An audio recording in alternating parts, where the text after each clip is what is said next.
कंजूस जेठानी को मिली चिंदी चोर देवरानी। घर के ड्राइंग रूम में ठंडी हवा चल रही होती है, एसी ऑन होता है, टीवी पर कोई कॉमेडी शो चल रहा होता है। ननंद प्रिया सोफे पर पांव फैलाकर आराम से बैठी होती है, हाथ में चिप्स का पैकेट होता है और वो हंसते हंसते लोटपोट हो रही होती है। शिल्पा आती है और उसके चेहरे पर झुंझलाहट दिखती है। अरे दीदी, आप अकेली बैठी है और आपने एसी भी चला रखा है और पंखा भी। आप अकेली हो तो पंखे में बैठ जाओ ना, एसी की क्या जरूरत है। भाभी, गर्मी लग रही थी इसलिए एसी चला दिया और टीवी तो बस 10 मिनट पहले ही ऑन किया है। दीदी, अगर घर का हर इंसान ऐसे ही एक एक एसी चलाने लगे तो बिजली का बिल आसमान छू लेगा। आयुष रोज मेहनत करता है, ऑफिस में कितने घंटे लगाता है ताकि ये घर चले, और यहाँ आप लोग बिना सोचे समझे फिजूल खर्ची कर रहे हैं। वो आगे बढ़कर रिमोट उठाती है, पहले टीवी बंद करती है, फिर एसी का स्विच ऑफ कर देती है। अब जाओ पढ़ाई करो, तुम्हारे एग्जाम आने वाले हैं ना, टीवी देखने से कुछ नहीं होगा। प्रिया मुंह बनाते हुए धीरे धीरे उठ जाती है। जैसे ही शिल्पा मुड़ती है वो बड़बड़ाने लगती है। पता नहीं कैसी भाभी है, हर बात पर रोक टोक करती रहती है। इतना तो मेरी मम्मी भी मुझे नहीं डांटती थी। वो झल्लाकर टीवी का रिमोट काउच पर पटक देती है और बड़बड़ाती हुई कमरे से चली जाती है। अगले दिन सास कमला देवी सोफे पर आराम से बैठी होती है। पास वाली टेबल पर चाय और एक छोटी प्लेट में नमकीन बिस्किट रखे होते हैं। वो हर घूंट के साथ एक बिस्किट उठाकर बड़े मजे से खा रही होती है। तभी पीछे से शिल्पा आ जाती है। मम्मी जी, आप ये नमकीन बिस्किट खा रही हैं? हाँ बेटा, चाय के साथ नमकीन बिस्किट बहुत मजा देते हैं। सुबह का टाइम है तो सोचा जरा मूड फ्रेश हो जाए। शिल्पा आगे आती है और उसके हाथ में एक छोटी सी कटोरी होती है। मम्मी जी, ये नमकीन बिस्किट आपकी सेहत के लिए ठीक नहीं है, इनमें बहुत ज्यादा नमक और मैदा होता है। लो, मैं आपके लिए ये काले चने लाई हूँ, भुने हुए हैं, इसमें थोड़ा नमक भी डाला है, इससे आपकी सेहत बनेगी और पेट भी भरेगा। वो बिस्किट की प्लेट उठाकर अपने हाथ में ले लेती है और सास के सामने काले चने रख देती है। अरे पर बेटा, नमकीन चाय के साथ तो नमकीन ही अच्छी लगती है ना, चने कैसे खाऊं चाय के साथ? मम्मी जी, वो नमकीन तो गेस्ट के लिए रखी थी, शाम को पड़ोसी शर्मा अंकल आने वाले हैं, उन्हीं के लिए बचा के रखी थी। आप ये चने खा लीजिए, इसमें नमक भी है, स्वाद भी है और हेल्दी भी है। सास कुछ कहने की कोशिश करती है लेकिन शिल्पा पहले ही बिस्किट की प्लेट उठाकर रसोई की तरफ चली जाती है। एक तो मेरा पति पूरे घर का खर्चा अकेले उठाता है, ऊपर से ये लोग पैसे उड़ाने में लगे रहते हैं। अगर मैं कंजूसी ना करूँ तो क्या करूँ? घर के हर इंसान को जाकर समझाना पड़ता है कि हर चीज की लिमिट रखो। पता नहीं बिना सोचे समझे चीजें उड़ाते रहते हैं। वो बिस्किट का डिब्बा अलमारी में रख देती है और सख्त चेहरा बनाकर बाहर निकलती है। हे भगवान, हम तो इस बहू की कंजूसी से परेशान हैं। न कुछ खाने देती है, न सही से जीने देती है। अगले दिन डाइनिंग एरिया टेबल पर ससुर टेबल पर आराम से बैठे होते हैं। उनके सामने प्लेट में गर्मा गर्म पकोड़े रखे होते हैं। सास कमला देवी रसोई से ताजे तले हुए समोसे लेकर आ रही होती है। चारों तरफ खुशबू फैली होती है और दोनों के चेहरे पर बचपन वाली खुशी दिखती है। लीजिए जी, आपके पसंद के आलू वाले समोसे गरम गरम निकाले हैं। वाह कमला, आज तो मजा आ गया। कितने दिन हो गए थे कुछ तले हुए पकवान खाए हुए। ये तो बचपन की याद दिला दी तुमने। दोनों बैठकर खाने लगते हैं। सास समोसे को चटनी में डुबोकर एक बाइट लेती है। तभी पीछे से शिल्पा आ जाती है। मम्मी जी, पापा जी, आप लोग इतना ऑयली खाना क्यों खा रहे हैं? इस उम्र में तो इससे गैस की प्रॉब्लम होगी, फैट बढ़ेगा और ब्लड प्रेशर भी चढ़ जाएगा। तभी सास और ससुर एक दूसरे की तरफ देखते हैं। अरे बेटा, कई दिन हो गए थे कुछ तला भुना खाए हुए, तो आज सोचा थोड़ा मन बहला लें। वैसे भी एक दिन में कौन से इतने मोटे हो जाएंगे। पापा जी, तेल आजकल बहुत महंगा हो गया है, पर महंगे की तो छोड़िए, मैं तो आपकी सेहत की बात कर रही हूँ। आपको याद है कुछ टाइम पहले गैस की वजह से कितनी तबीयत खराब हुई थी आपकी? और मम्मी जी, आप भी जरा देखिए, आपका पेट पहले से ज्यादा निकल गया है। सास समोसा हाथ में पकड़े शर्मा कर हंसती है, लेकिन थोड़ा चिढ़ भी जाती है। अरे बेटा, हमें कौन सा मॉडल बनना है? अब इस उम्र में खाएंगे नहीं तो क्या करेंगे? कम से कम ये तो सुकून है कि कुछ स्वादिष्ट खाया तो सही। मम्मी जी, मैं आपकी चिंता कर रही हूँ। सब चीजों की देखभाल रखनी चाहिए, खासकर खान पान की। हेल्थ ही तो सबसे बड़ी दौलत होती है। ससुर शिल्पा की तरफ देखकर मुस्कुराते हैं, फिर प्लेट को थोड़ा साइड में रख देते हैं। अच्छा ठीक है बेटा, अब और नहीं बनाएंगे, बस यही खा लेंगे, वही बहुत है। सास चुपचाप समोसा वापस प्लेट में रख देती है, लेकिन उसके चेहरे पर झुंझलाहट और थोड़ी उदासी दिखती है। अगले दिन दोनों छोटे देवर मुकुल और शिवम जिम से लौट रहे होते हैं। उनके हाथ में जिम बैग और पानी की बोतलें होती हैं। माथे पर पसीना और चेहरों पर जोश होता है। गेट के पास आते ही दोनों हंसते हुए बात कर रहे होते हैं। भाई अब जिम तो स्टार्ट कर लिया है, लेकिन अगर बॉडी बनानी है तो प्रोटीन वगैरह भी खाना पड़ेगा। हाँ भाई, मैं तो सोच रहा हूँ बड़े भैया आयुष से कुछ पैसे ले लेते हैं, प्रोटीन ले आएंगे, वरना ऐसे ही कमजोर दिखते रहेंगे। तभी शिल्पा गेट से गुजर रही होती है और वो इनकी बातें सुन लेती है और उसके चेहरे पर गुस्सा आ जाता है। भैया पता है, ये प्रोटीन वगैरह खाकर आपकी बॉडी में अलग से चेंज आते हैं, जिससे चेहरा खराब हो सकता है, मुंह पर फुंसियां निकल आती है और अंदरूनी नुकसान भी बहुत होता है। भाभी कैसी बात कर रही हैं आप? आजकल तो सारी दुनिया प्रोटीन लेती है। भैया आपने देखा होगा ना कि जिम और स्टेरॉइड लेकर कितनों को हार्ट अटैक आ जाते हैं, और बीमारियां हर दूसरे इंसान को कुछ न कुछ प्रॉब्लम हो जाती है। चल भाई, वरना थोड़ी देर में भाभी पूरा मेडिकल हिसाब किताब बता देंगी। मैं एक बार बोल दूं कि ये चीज नहीं खानी है तो बस नहीं खानी। पता नहीं इस घर के लोगों को समझ क्यों नहीं आता। हर कोई अपनी मनमानी करता है और बाद में जब बीमारी आती है तो सबको शिल्पा ही याद आती है। दोनों देवर एक दूसरे को देखते हैं, मुंह बनाते हैं और थके हुए अंदाज में अपने कमरे की तरफ चले जाते हैं। अगले दिन ननंद प्रिया अपने दोस्तों के साथ कैंटीन में बैठी होती है और उसके दोस्त उसका मजाक उड़ाते हुए बातें कर रहे होते हैं। अरे प्रिया, तू तो रोज रोज और दुबली होती जा रही है, क्या बात है? घर में कुछ खाने पीने को नहीं मिलता क्या? लगता है तुम्हारे घर में डाइट कंट्रोल बहुत सख्त है। अरे नहीं नहीं, ऐसी बात नहीं है। मैं तो पूरा दिन खाती रहती हूँ, लेकिन क्या करूँ, मेरा वेट बढ़ता ही नहीं। सब दोस्त उसकी बात सुनकर हंस पड़ते हैं और प्रिया मुंह बनाकर चुपचाप बैठ जाती है। सच कहूँ तो मेरी भाभी इतनी कंजूस है कि दिन में 3 बादाम से ज्यादा खा लो तो भी समझाने लगती है।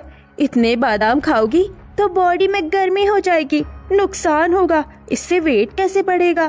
प्रिया भी हंसने की कोशिश करती है, लेकिन उसके चेहरे पर हल्की सी उदासी होती है।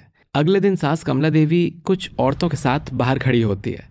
सबके हाथ में थैले होते हैं और अब वो सब अपने घर की बातें कर रही होती हैं। अरे कमला, लगता है तू ठीक से खा पी नहीं रही, पहले से और कमजोर लग रही है। अरे नहीं नहीं, ऐसी बात नहीं है। मेरी बहू बहुत अच्छी है, घर को एक साथ लेकर चलती है, सबका ख्याल रखती है, छोटे बड़ों की पूरी चिंता करती है। बस अब उम्र ढल रही है तो शायद इसलिए पतली हो रही हूँ। अच्छा, ऐसा लगता तो नहीं है। औरतें मुंह दबाकर हंसती हैं और कुछ अच्छा अच्छा कहकर आगे बढ़ जाती हैं। सास वहीं खड़ी रह जाती है। अब इन्हें क्या बताऊँ, अपने घर की बुराई कोई बाहर थोड़ी करता है, पर मेरी बहू तो हर चीज पर रोक टोक लगाती है।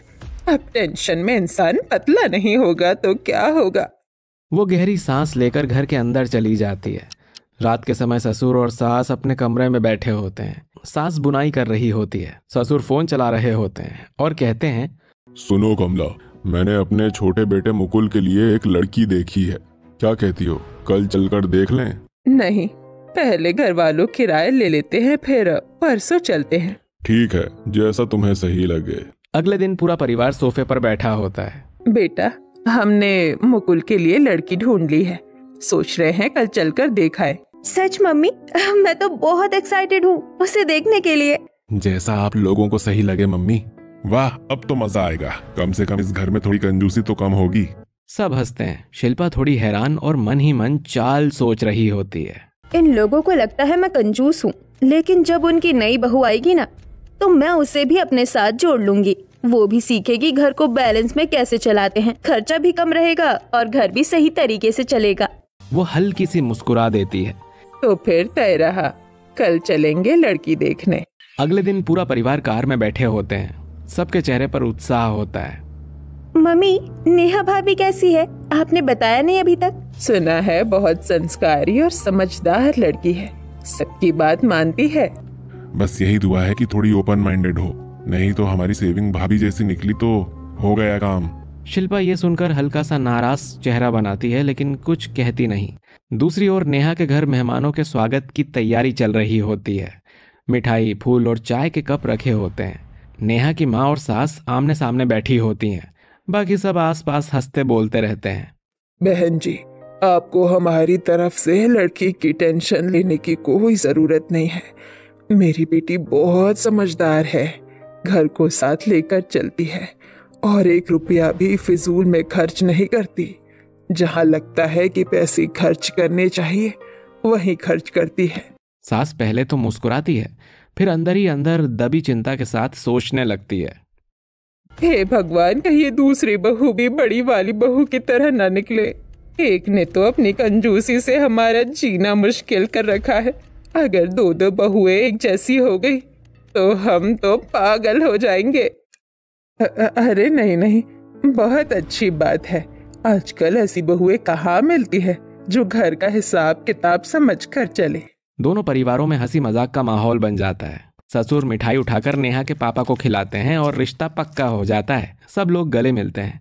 कुछ दिन बाद शादी का दिन आ जाता है। शादी की धूमधाम, बैंड बाजा, सजावट और खुशियों का माहौल होता है। नेहा लाल जोड़े में खूबसूरत लग रही होती है। परिवार में सब नाच गा रहे होते हैं। आओ बेटा नेहा, घर में लक्ष्मी बनकर कदम रखो। नेहा थाली पर पांव रखती है और अंदर कदम रखती है। नेहा धीरे धीरे अपने कमरे में जाती है।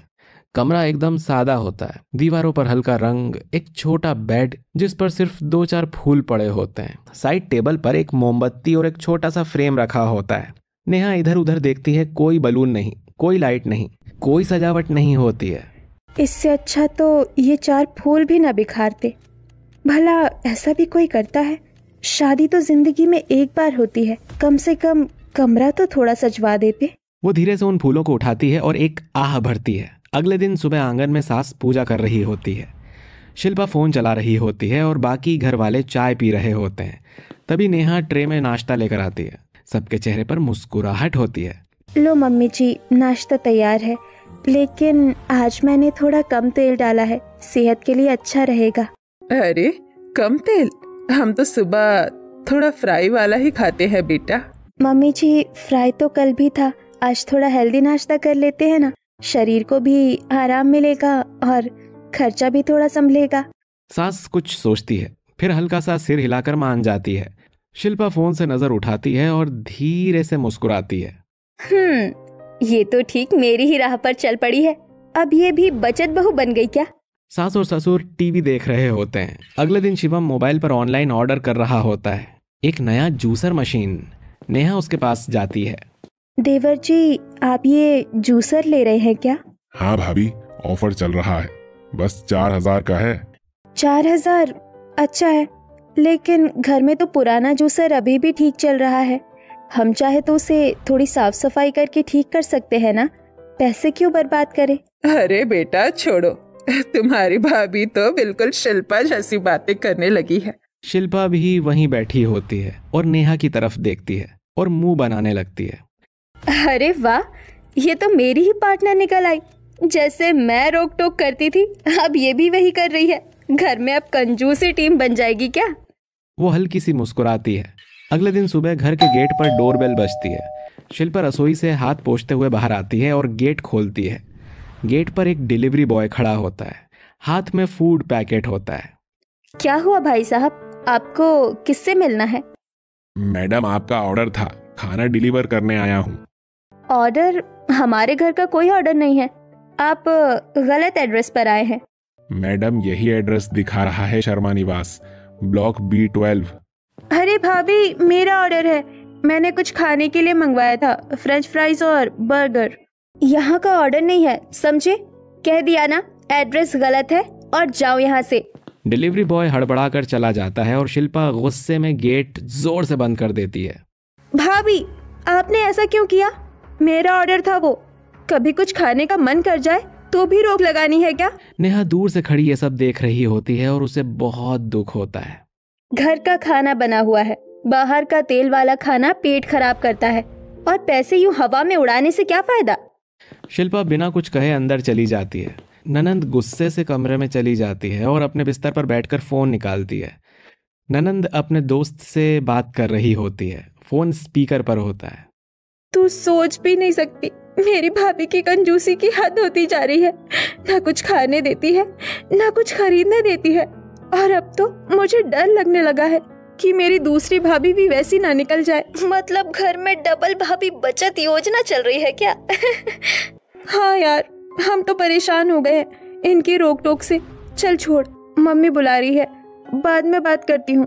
वो फोन रख देती है। नेहा दरवाजा नॉक करती है। दीदी तुम नाराज हो?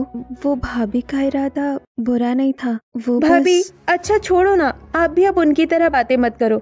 आप दोनों के आने के बाद तो घर में मुस्कान ही गायब हो गई है। नेहा कुछ बोल नहीं पाती, चुपचाप चली जाती है। अगले दिन पूरा परिवार टेबल पर बैठा होता है। सब लोग खाना खा रहे होते हैं। खाना खत्म हो जाता है, लेकिन सबकी प्लेट में थोड़ा थोड़ा ही पड़ा होता है। अरे बेटा, बस इतना ही खाना बनाया था, थोड़ा और लेकर आओ, अभी तो पेट भरा ही नहीं। मम्मी जी और खाना नहीं है, इतना ही बनाया था। सबकी डाइट के हिसाब से, अगर डाइट से ज्यादा खाएंगे तो पेट फूल जाएगा, ब्लोटिंग होगी और फिर गैस की शिकायत लेकर बैठ जाएंगे आप लोग। भाभी, आपसे कंजूसी में कोई नहीं जीत सकता।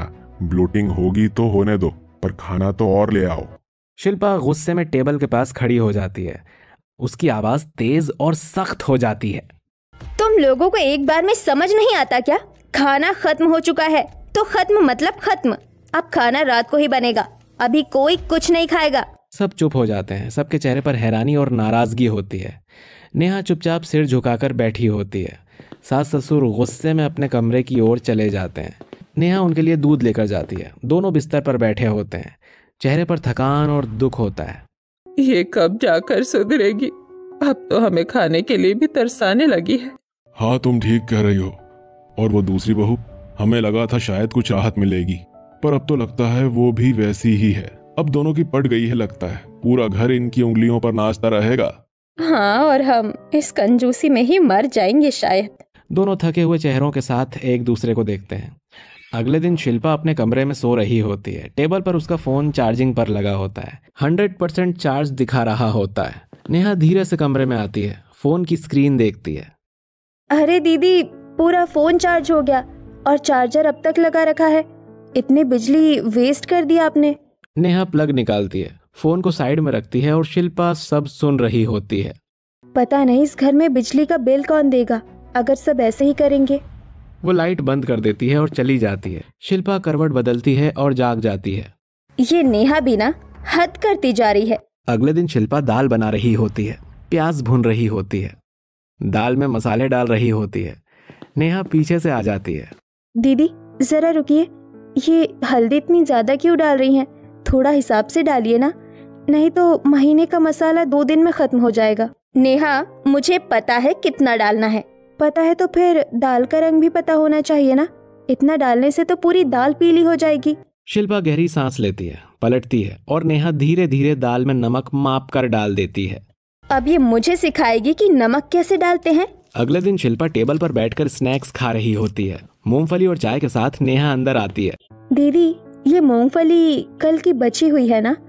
अरे ये तो अभी भी बची हुई है, खाने को रहने दीजिए। ये सब मैं रख देती हूँ, बाद में सबके लिए काम आएगा। वो कटोरी उठा लेती है और किचन में रखाती है। ये भूल गई है क्या? जेठानी मैं हूँ, ये नहीं। वो नाराज होकर पानी का गिलास उठाती है और साइड में रख देती है। अगले दिन तीनों सास, शिल्पा और नेहा सब्जी मंडी जाते हैं। शिल्पा एक कटोरी में ब्रोकली रख रही होती है। ये तो बड़े सस्ते लग रहे हैं, इसका तो मैं सूप बनाकर पीऊंगी। दीदी, ये 80 रुपए किलो वाले हैं, बहुत महंगे हैं। मैंने देखा था उधर 60 में मिल रहे हैं, वही ले लीजिए। शिल्पा तिरछी नजर से देखती है। आंखों में गुस्सा साफ दिखता है। नेहा, जरूरत नहीं मुझे सिखाने की कि क्या सस्ता है क्या महंगा। अरे दीदी, मैं तो सिर्फ बचत के लिए बोल रही हूँ, घर के पैसे भी तो हमारे हैं, है ना? लगता है शेर को 1.25 शेर मिल गया। अगले दिन मॉल में सब लोग शॉपिंग कर रहे होते हैं। शिल्पा एक लिपस्टिक पसंद करती है और पैक करवा लेती है। ये लिपस्टिक निकाल दो, बहुत महंगी है और पैसे वेस्ट करना बेकार है। ये मेरी है और मैं इसके पैसे दे रही हूँ। नहीं, पैसे कोई भी दे, जा तो घर से रहे हैं, ये हम नहीं ले सकते। अब तो हद ही हो गई है इस लड़की की। मम्मी, भाभी को टक्कर देने वाला मिल गया कोई। चुप कर और ज्यादा कुछ मत लियो, वरना तेरी भाभी पैसे नहीं देगी। शिल्पा गुस्से में वहां से चली जाती है। अगले दिन डोरबेल बजती है। डिलीवरी बॉय दरवाजे पर खड़ा होता है। नेहा गेट खोलती है। मैडम, आपके ऑर्डर का एक ड्रेस। नहीं, यहाँ कोई ऑर्डर नहीं है, आप वापस जाइए। वो गेट बंद करती है, तभी पीछे से शिल्पा आती है। रुको, वो मेरा ऑर्डर था, मेरी ड्रेस थी वो। तुम्हारी हिम्मत कैसे हुई मेरी चीज वापस करने की? ड्रेस तो ड्रेस है दीदी, क्या जरूरत है इतनी चीजों की? घर में पहले से ही कितने कपड़े पड़े हैं। और तुम कौन होती हो मुझे बताने वाली कि क्या करना है क्या नहीं? अब इस घर में रहने के लिए भी तुम्हारी परमिशन चाहिए क्या? तुम मुझसे छोटी हो, अपनी हद में रहो और वैसे ही बात करो। तुम मुझे कुछ करने से रोक नहीं सकती हो। नेहा एक पल शांत रहती है, फिर अचानक जोर से हंसने लगती है। मैं गुस्सा हो रही हूँ और तुम हंस रही हो। थोड़ी शर्म भी है या नहीं तुम्हें? सारी शर्म अपने घर छोड़कर आई हो क्या? क्यों? जब आप सबके साथ करती थी तब शर्म नहीं आई? जब किसी की चीज छीन लेती थी, किसी को खाने से रोक देती थी, तब सबको चुप करवाती थी। और जब वही सब आपके साथ हो रहा है तो गुस्सा आ गया। तुम्हारा मतलब क्या है इन सब से? मतलब मैं अभी समझा देती हूँ। तभी नेहा शिल्पा को बोलकर वो सब याद दिला रही थी जो उसने उसकी सास ससुर नंद और देवर के साथ किया था, जिसे याद करके शिल्पा का मुंह उतरा का उतरा रह जाता है। अब समझ आया ना दीदी? जब रोक टोक प्यार बन जाए तब तक ठीक है, पर जब वो आदत बन जाए तो दूसरों को दर्द देती है। और मैं वही कर रही हूँ जो आप करती थी। बस फर्क इतना है कि मैं ये सब घर की भलाई के लिए कर रही हूँ। मैं तुम्हारी जेठानी हूँ, ना कि तुम मेरी। तुम मुझे नहीं बताओगी क्या करना है और क्या नहीं। अच्छा, तो मैं भी कह सकती हूँ कि मैं तुम्हारी सास हूँ, ना कि तुम। और जब से तुम आई हो हर चीज में रोक टोक लगाती हो। बचत करना अच्छी बात है, पर तड़पाना नहीं। हाँ भाभी, आपने हमें हर छोटी चीज के लिए तरसा दिया। ना बाहर कुछ खाने देती थी, ना घर में कुछ बनाती थी। अब तो बचत के नाम पर घर की खुशियां भी बंद कर दी हैं आपने। शिल्पा चुप खड़ी रहती है, फिर अचानक आंखों में नमी आ जाती है। शायद मैं सच में सबकी खुशियां छीन रही थी। मुझे लगता था मैं सही कर रही हूँ, पर मैं गलत थी। मैं बचत के चक्कर में कंजूस बनती जा रही थी। मैंने आप सबको बहुत परेशान किया और मुझे ये तब समझ आया जब नेहा ने ये सेम मेरे साथ किया। मुझे बहुत दुख हुआ। मैं समझ गई अब आप सबको कैसा लगता होगा। सारे घर वाले एक दूसरे को देखते हैं। सास आगे बढ़कर शिल्पा के सिर पर हाथ रखती है। कभी कभी सबक वही सिखाता है जो तुम्हारे जैसा बनकर तुम्हें आईना दिखा दे।